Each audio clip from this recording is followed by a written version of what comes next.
Welcome to What Drives You with your host, Mike Gourdet. Human solution consultant from Seattle, Washington. It is now time to sit back, buckle up for the show that drives the asking question of what drives you. And now your host, Mike Gourdet. And welcome to today's episode of What Drives You, the show about why we do the things we do. This is episode 4, and we're going to shake things up just a little bit and change the format. We're going to be back in a few minutes, and we're going to start off with our guest interview, which is going to be Steve Renard from Crown Fox Adventures. And I'll let him tell you more about what that is. And then we're going to move into today's topic, which is people needing people and why that can suck. And then we're going to finish off with our question of the day. So stay tuned. We'll be right back with our guest for the day, and then we'll move on.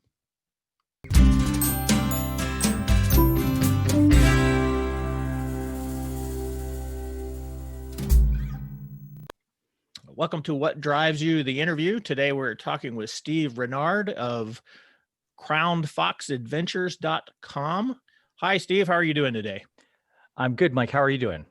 Oh, it's a pretty balmy day here in Seattle. How is it over there? And you're in Virginia, right? I am. I'm in Arlington, Virginia, right outside of Washington, D.C. And it's relatively balmy here. We've got fall weather coming. It's a nice day today. Great. Yeah.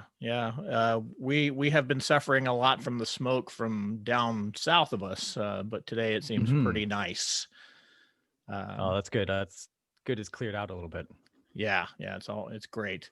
So, why don't you tell us a little bit about your business, Crown Fox Adventures? Give us a shameless plug. Sure. So I started my business in October of 2019, almost exactly a year ago as we record this. And I came to it having spent almost 20 years as a video producer. And during that time as a producer, I frequently ran into folks who would be coming into my studio or into the studio that I was working in, I should say. And they would come in and they would seem like they were just an amazing, dynamic and engaging person. And we'd get them in front of a camera and suddenly it was like somebody else took over.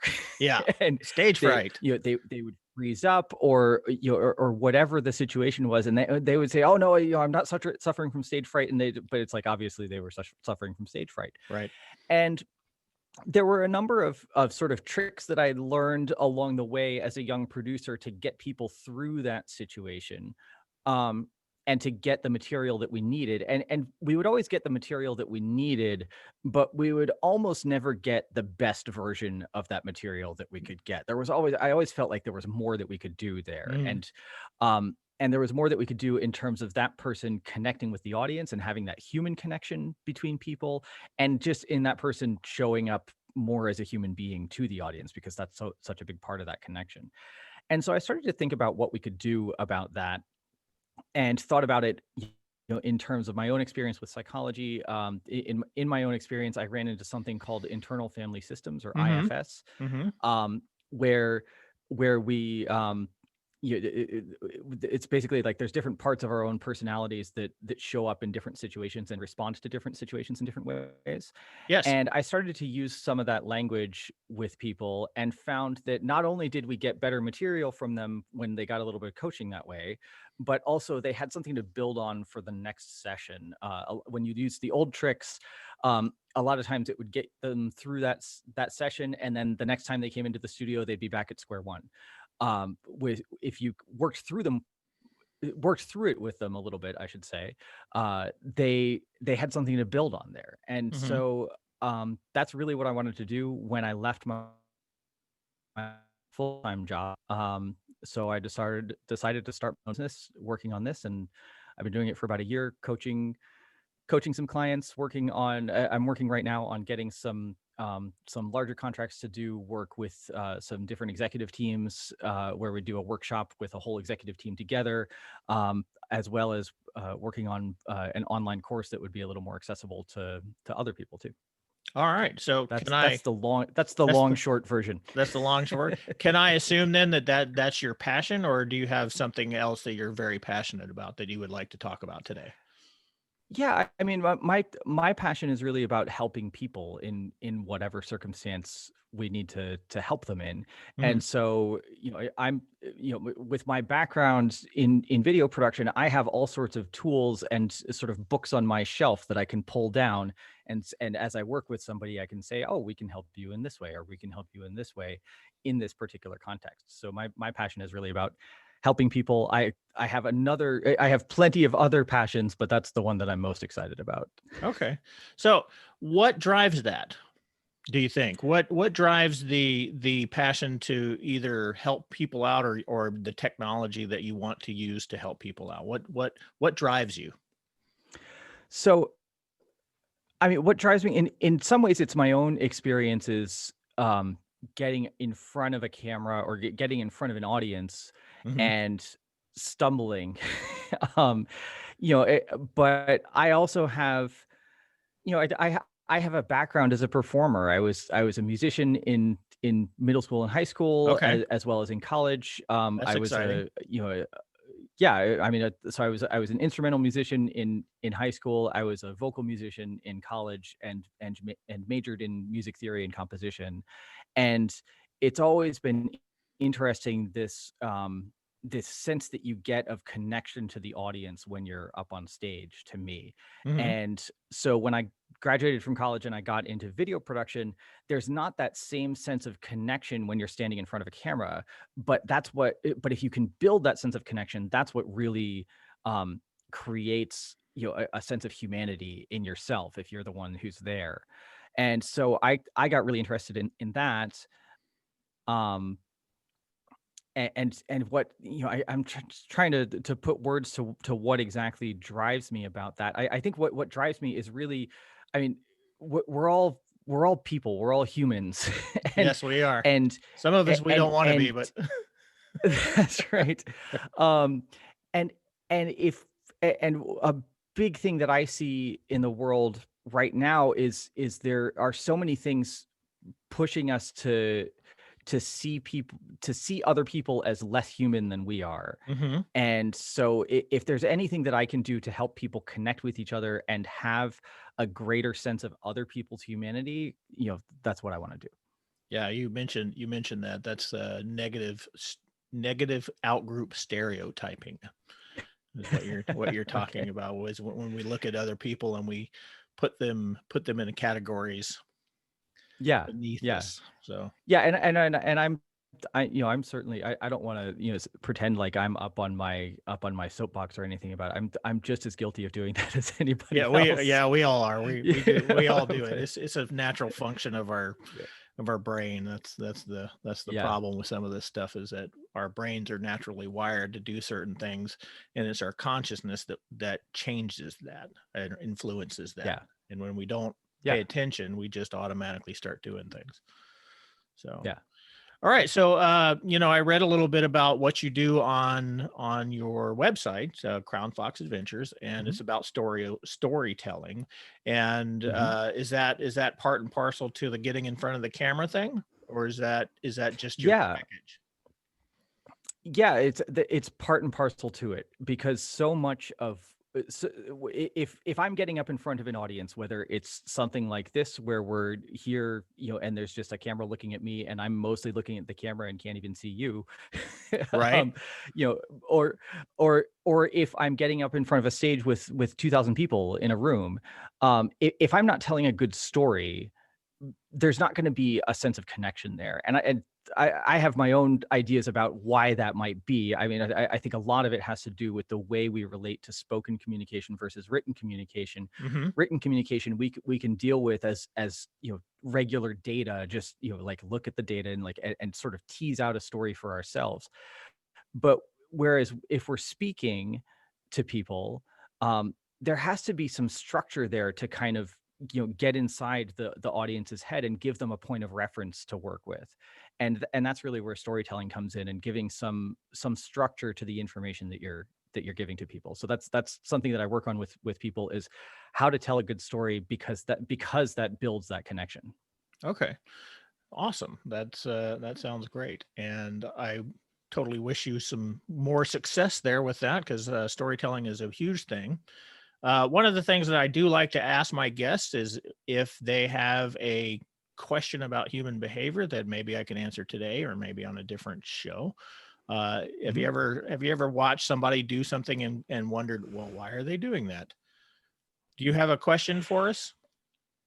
Yeah, I mean, I think my question would be about how general can we get when we think about something, what a lot of people call stage fright, or people responding in interesting ways to getting in front of a camera or getting in front of an audience.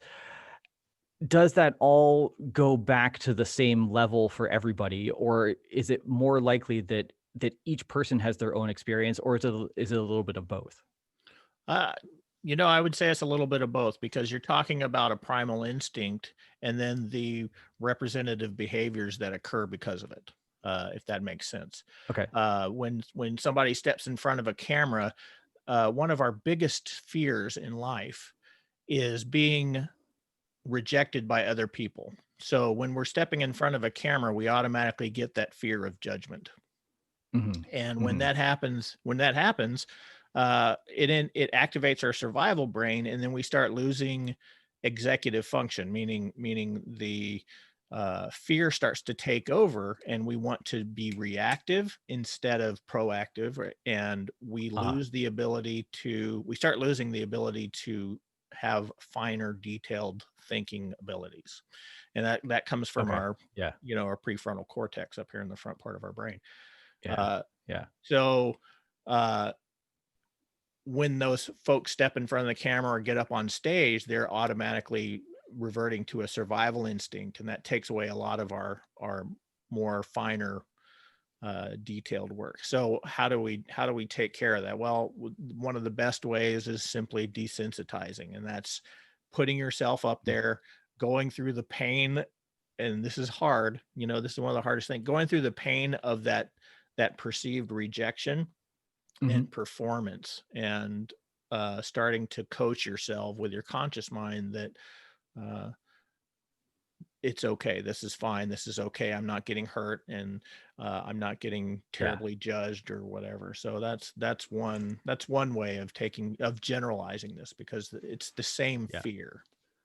That makes sense. Yeah, and that's funny, because and that relates to something that I tell people a lot, which is that I can make your practice, working with me, I can make your practice more effective, and I can make it a little bit easier for you, Hmm. but it doesn't mean that you don't have to practice. Yeah, You exactly. still have to do it. Yeah, that's one of the things I think in modern society that we forget, that we've gotten so used to uh instant gratification that we don't think that repetitive processes are applicable, Mhm. but that's really the root of learning all this. And Yeah. you mentioned the IFS earlier, and you're talking about different parts of your personality, and in Jungian psychology that would be archetypes. So you know Yep. uh, when you step in front of a camera, you would want to activate the actor or the performer archetype, and that is Mhm. a way of overcoming that fear too.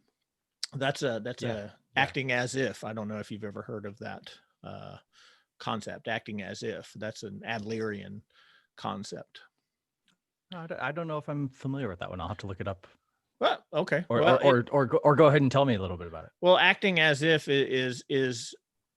I mean, human beings are natural actors. We don't think in terms of Mhm. that because we've striated so many things in our lives nowadays. But human beings are natural actors, and when we act as if, we sort of take on a role of something. So if I said I want to be confident in dating, I would act as if I were already a great dater or a great Right. Okay. person. Got it. Yeah. And when we do Yeah. that, we activate that Yeah. part of the brain. And I think that's what you were talking about with the IFS stuff.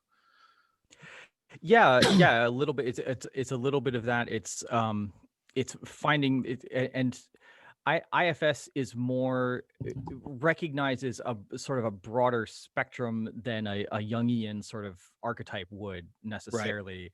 Um, but but it's very similar, like you say. And so what I talk about is figuring out what those parts are. I have sort of my own list of parts that I've given names to in ways. And so I know that if I'm getting up to give a presentation or to be in front of a camera or talk to an audience or anything like that, I have a part of me that I call the teacher Uh-huh. that really wants to share information and get information out to people. And I have a part of me that I call the beast, actually, that it's the same part of me that gets just crazy angry, frustrated if things aren't going my way. Uh-huh. But that part will help me to like break out of my shell, because I'm sort of naturally a pretty introverted guy, Mm-hmm. but it will help me break out of my shell in that environment where I need to break out of the shell. And so that's it's language like that that I find really effective in this, and working with people, figuring out what their parts are that they need to call on in that situation. Yeah, yeah. And I imagine it's very puzzling sometimes. It can be. It can be, and it's and it sounds, for me to have these sort of named parts, for some people can sound a little bit intimidating, at first. But what I always tell people is, like, those parts are there whether you have a name for them or not, and you don't have to have a name for them. You can just figure out, like, oh, there's this part that really, where when I'm calling on that part, it really works for me to be in front of a camera or up on stage. um and there's this other part where if that part is sort of running the meeting right now, and the analogy that I use for all of this is, there's like a boardroom table, basically, Hmm. with all these parts sitting around it, and we ourselves are like the CEO at the head of the boardroom table.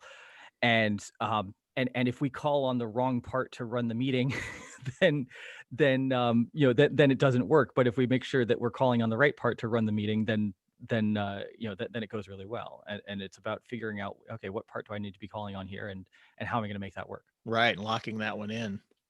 Yeah. All right. Well, that's all exciting and great advice and information. So thanks a lot for joining me today. I Oh, thank you. appreciate your time, and I completely wish you well on your journey. Thanks so much, Mike. I really appreciate you having. No, I'll try that again. I really appreciate you having me here. No problem.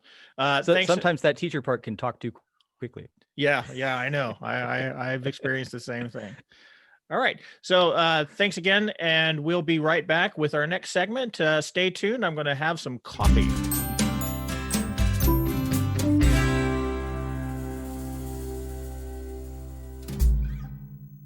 Today, we're going to continue building on the information that I've been talking about over the last few weeks. Today is going to be about people needing people. You may know all that already. We need people. Human beings are social beings. We need to have social connections, and sometimes we think that's not as deep as it is, but it's a very deep conviction. It's a genetic piece to our existence and our survival. If you think about it, the more people we have in our groups, the greater the chances of survival of the group. So being with other humans is incredibly important to our survival. In fact, I've referenced this before by using the movie Castaway, that if we don't have that human contact at all, we will create that human contact with things like inanimate volleyballs. We also do it through anthropomorphizing our pets or other inanimate objects or whatever, our cars, our boats, things like that. So it's not quite an accurate description, but you can say that human beings are herd animals because the herd is based on survival by a volume rather than anything like claws or teeth or anything like that. So, but human beings are kind of fall into a middle ground where we're both predator and prey. If you can understand that reference. And why is this important? Well, we have to be a part of a group. We have to be with other human beings. And when we are, we have to come together based on our similarities. If you recall from the earlier episode when I was talking about heuristic ways our brain works, when we meet another human being, we are sorting out similarities and differences, because why? Same equals safe and difference equals danger. And again, we're going to take the third option out, which is looking for a mate. We'll talk about that one in another episode. But the more similarities that we have with somebody, that becomes a person that is potentially part of our group. And we go through our lives looking for these groups. You know, you have a family, which you don't choose. You have, you go to school, you have to be in school with people that you don't know, and you are a piece of a larger group, etc. But what we do is when we connect with other human beings, we start forming our groups. So you might have heard this as forming our tribe. These are our people that have a lot of similarities to us and help give us a sense of protection from the rest of the people, the rest of the groups. Okay. So we're looking for these types of connections. And while there's a certain amount of people in these groups, it's easy. But the more people we add to that group, the more difficult it is to maintain group cohesion. In fact, there's a theory, it's called the Dunbar's number, which comes down to around 100 people in a group is optimum for a group cohesion. And then after that, it starts to break down. But some studies suggest that 100 is too small, that it's up to 200 or whatever. But the theory is the more people you have in your group, the more difficult those social cohesive measures take place. And why is that? Well, when you're a part of a group, your biggest fear is rejection. Okay, that's one of our greatest fears is rejection. In fact, the pain of rejection is often stated as being worse than physical pain. Now, you may not agree with that. That's okay. But our fear of rejection is so great that we will seek approval from other people, even if we don't know them, because we need to be a part of a group. We need to be acceptable by other people. So at the same time, we still want to maintain our individuality. So this is where it creates the first paradox, right? The first problem is we have to belong to a group, but in order to belong to a group, we have to subdue some of the things that make us different from the group. In effect, we have to conform our individual nature to the group nature, because as the group forms its own identity, which is based really on the similarities, the common similarities of the people that are in that group. So an example here would be cars. Let's say that I love cars. So I go to a car show and I meet other people that love cars. Automatically, we have a common theme that runs through that group. It's cars. And we're all together in that solidarity, in that theme or in that environment. Okay. And as I move through that group, I'm going to look for people who not only like cars, but like other things that I like or are similar to me in other ways that I need. And those people are going to form the core of my group. And those common elements are going to create the identity of the group. So are you sticking with me here? I know this is going to get a little complicated. So I'm an individual, but I need to be with other people. And each of those people are individuals and they need to be with other people. And when we come together and form a group, we form an entity that has its own identity. Make sense? Okay, so we have me with my own identity, you with your own identity, and together we have a third identity based on our common shared similarities. Now, of course, there's flexibility, but here's the problem. We because we need the acceptance of that group, we're going to press down on the things that make us different especially those things that make us so different that we could be expelled from that group. What is that? That's rejection.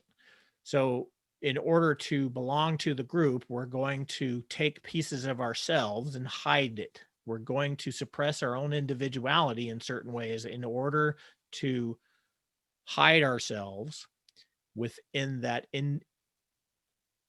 entity's identity, if you want to say that quickly 3 times. Remember, one of the questions of the day was, why do we lie? This is one of the ways we lie. We suppress parts of ourselves in order to belong. Okay. Now, the thing about this is that we're running through life trying to be accepted by everybody. I know that you probably may disagree with that, but bear with me. I'm trying to get to a point. Again, this is an unconscious process of a heuristic system. Our brain is looking for similarities no matter what we're doing, no matter how we're feeling, no matter what's going on. Our brain is looking for similarities between other people because it knows that we need other people. So it's going to try and find those similarities. So we are always looking for acceptance from people, regardless of how closely knit that group is that we belong to. So every time we have an opportunity, we start doing this to see if we can form that group. Now, what happens when we have a group that doesn't believe in the rules or values of the group that we belong to? Well, there's conflict. Why is there conflict? Well, that's pretty easy. They're different from we are. Therefore, we need to still be acceptable by them, and we have to accept them. But we don't want to accept them. We want them to embrace our beliefs. So we create this system again of a cognitive bias in which we downplay the others' values so that we can understand, or so that we can accept our behavior towards them. Does that make sense? Probably not. This gets really hard really quick. Let's say we have a car club that loves Corvettes and a car club that loves Porsches, right? So those are 2 big similarities and 2 big differences. So we have these car clubs come together, and Corvette Club over here is going to try and convince members of Porsche Club that they're wrong. And because of this, it's called negative outgroup stereotyping. We're going to automatically put a lot of negativity onto this group because they like Porsches. Now, here, maybe we should go Ford or Chevy if you're an American and you can do this. I know somebody who's a big Ford guy or a big Chevy guy, and they hate they're like, no, Ford, Chevy, Ford, Chevy, Ford, Chevy, or Dodge or whatever. So we get this problem where we attack their beliefs. Now, why are we attacking their beliefs? Well, we are externalizing our beliefs onto them. Why are we doing that? Recall from one of the former episodes, they should be doing this. They should believe that Fords are better than Chevys. Because why? Because I believe that. If I believe that Fords are better than Chevys, then everybody should believe Fords are better than Chevys. And anybody who doesn't believe that Fords are better than Chevys are dumb, right? Negative outgroup stereotyping. So what am I going to do? If I meet a Chevy person, I'm going to attack their belief systems. Why am I attacking their belief systems? Well, one, I want them to come over to my side. Why? Because that will make my group bigger. That will ensure my protection and survival. But 2, I also want them to accept me. But because my belief system says Chevys are better than Fords, they won't accept me unless I change for them. So unless I can change my ideas to Ford, then they're not going to accept me. So there's immediate friction. And that conflict can get very, very brutal very quickly. Are you following me here? So we are trying to, in essence, get the Ford people to believe that Chevys are better.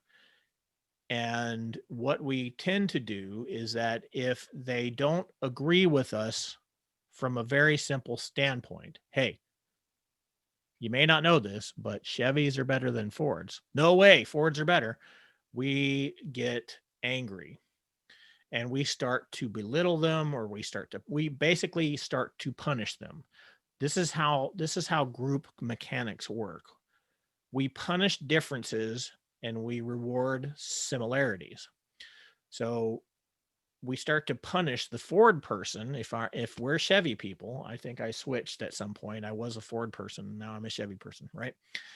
So if I'm a Chevy person and I'm talking to a Ford person, I start to belittle them, because if I belittle them, it may cause them enough pain that they believe my side and they come under my acceptance of Chevys as being better. Therefore,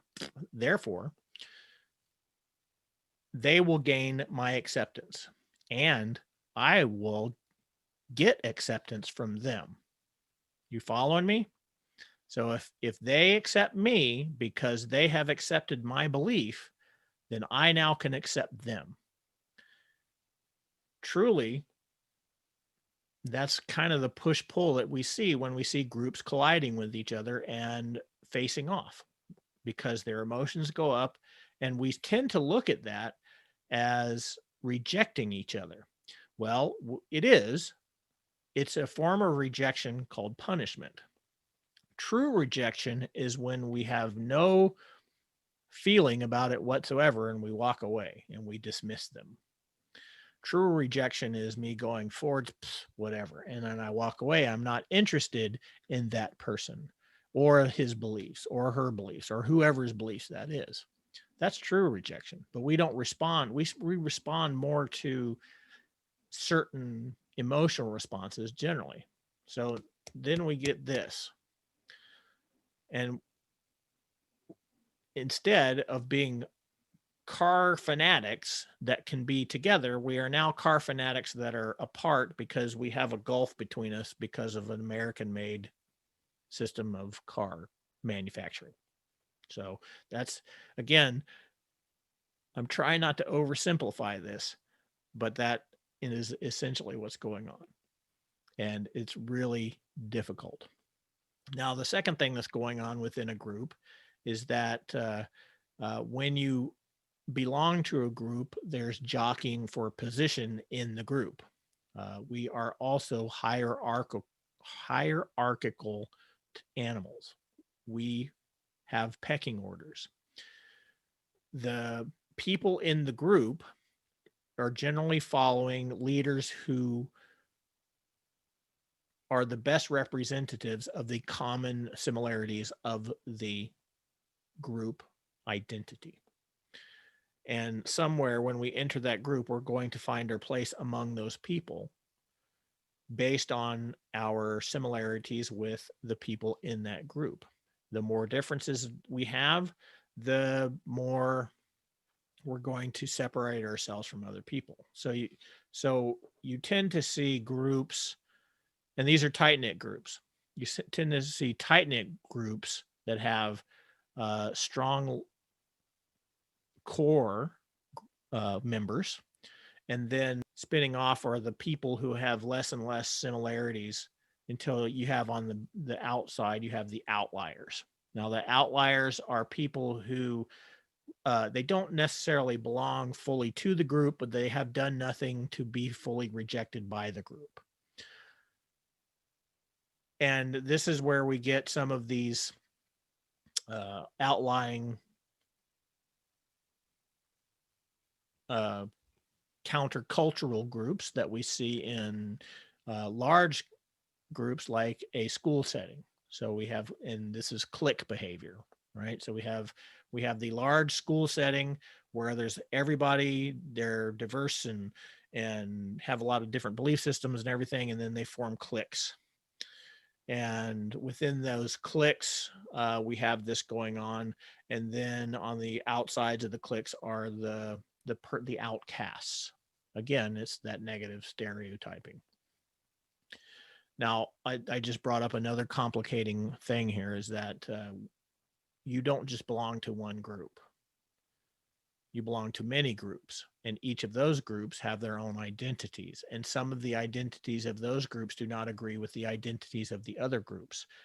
And on top of that, you have larger and larger groups to belong to. So a small group, a clique, will belong to a larger overshadowing group. And why are we doing this? Because we're always trying to find that balance between our individuality and our belonging to the group. So when we talk about cliques, we see a lot of individual ideas being part of that group identity, right? You have the jocks, you have the nerds, I guess, if you will, whatever. However you want to play that, and we have labels for those people. Are you still following me, or have you just completely burned out? Because I know this is easy to get wrapped around the fender about. It's not an easy concept, but this is why it sucks, because when we go through our lives, we are trying and attempting to be accepted by these groups, even if we don't believe in what the group believes in.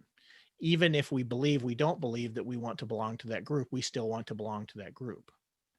And it isn't until there's something that massively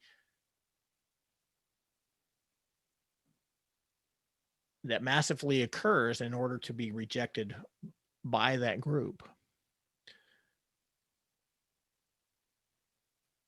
Once we were a part of that group, we don't tend to do outright rejections. We tend to tolerate those people who are on the outlying edges of the group. Even so far as you can look at even bullying situations where we have groups of people who are bullying less represented parts of groups, and again, this is not a justification by any means, that they are attempting to punish that person enough to become more like them, because they need acceptance, and whereas I need acceptance from the totality of the group needs acceptance from me. So if I'm being bullied by people in that group, part of the reason, or one of the perspectives that I'm coming from, is that they are attempting to make me conform to their system. And because I don't conform to their system, my differences are creating these animosities. Okay. So again, I'm not trying to defend any behavior here. I'm not trying to not cover all the angles here, because if I cover all the angles, we'll be here forever. I'm just offering a perspective of group dynamics. And I'm going to go ahead and stop right there, because that is a lot to digest. I think the takeaway that I'm trying to get at is that you are an individual. You have to belong to groups. And in order to do that, you have to draw a balance between what your individual differences are versus what the group's identity is. And so we're constantly trying to balance that out. And sometimes it works and sometimes it doesn't work. If you have any questions, please contact me at Mike at whatdrivesyou.net. I will attempt to chew on this some more with you if you would like, but that's my thing for today. I hope you enjoyed it. Remember, it's just a perspective, and stick with us, and we'll come back with the question of the day. Thank you very much.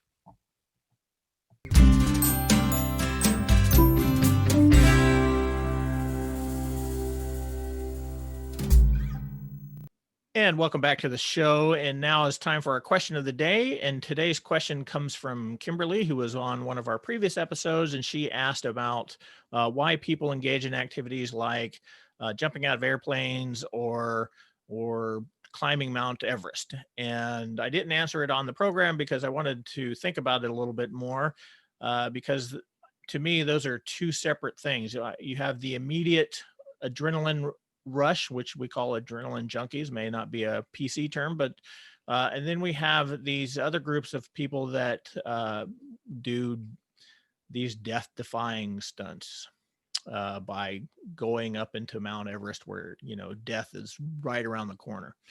So I don't know if I can classify those as the same types of behaviors. But what I will talk about is the folks that do extreme sports and are doing these short-term death-defying types of activities. One of the perspectives here is basically the name that's been given to them of adrenaline junkies, and that's somebody who is getting a rush from the amount of adrenaline that gets dumped into the bloodstream by doing unsafe things. Why do people do this? Well, I think part of it is a courage aspect where somebody is challenging themselves to overcome a fear. And I think that's probably the same thing as somebody who wants to climb Mount Everest. So they have that. I think that's something that probably these folks share in common. As part of our human heritage, we also have this drive to prove ourselves. So one is, workaholics.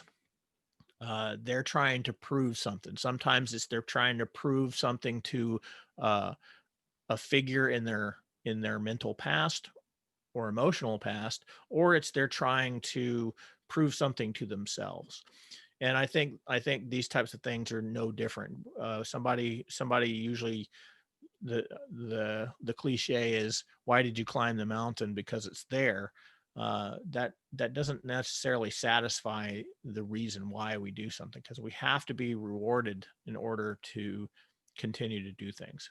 So with an adrenaline junkie or somebody who is into extreme sports or into that type of thing, the initial thing may be trying to prove that they can do it by overcoming their fear, but the reason why they keep doing it is because of the amounts of adrenaline that gets dumped into their bloodstream, which also has some euphoric effects due to the other chemicals that are dumped in there, because a survival response creates this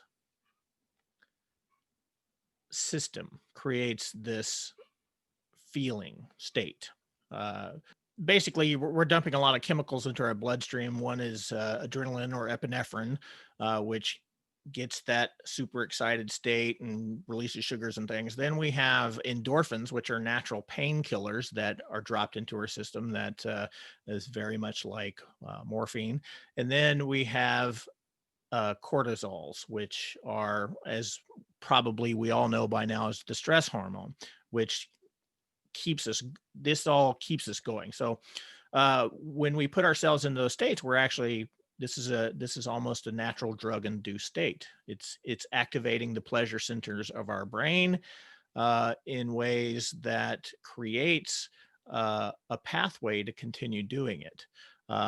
Myself, I used to be a very active martial artist. I used to do fights a lot, and you get a lot of this adrenaline when you're going to go fight, and it makes you feel very good and very powerful.